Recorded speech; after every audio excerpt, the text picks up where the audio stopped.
Hi. சொல்லுங்க. உங்களால வீட்ல செய்யற வேலைக்கு மார்க்ஸ் தர முடியுமா? கொடுக்கலாமே. சரி, அப்போ துணி துவைக்கிறதுக்கு? துணி துவைக்கிறது வந்து 10 out of 3 கொடுக்கலாங்க. ஏன்னா மிஷின்ல நிறைய வேலை முடிஞ்சிடும். இருந்தாலுமே நம்ம பிரஷ் போட்டு கொடுக்கணும். சோ 10 out of 3 கொடுக்கலாம். துணி மடிச்சு வைக்கிறதுக்கு? துணி மடிச்சு வைக்கிறதுக்கு 10 out of -2 கொடுக்கலாங்க.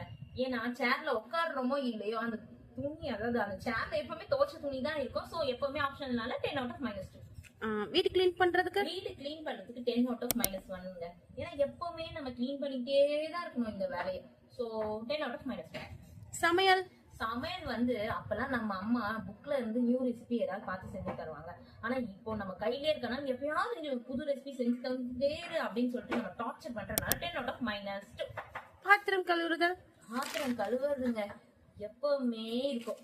எப்படிதான் அச்சய பாத்திரத்துல, அதாவது எடுக்க சாப்பாடு வந்துட்டே இருக்குமோ அதே மாதிரி இந்த வாஷ் பேஷன்ல எடுக்க பாத்திரம் வந்துகிட்டே இருக்கும். So 10 out of -1. அதுக்கு முன்னாடி எத்தனை மைனஸ் வேணா நீங்க போட்டுக்கலாம். அப்ப எதுக்குதான் நீங்க பிளஸ் மார்க்ஸ் கொடுப்பீங்க?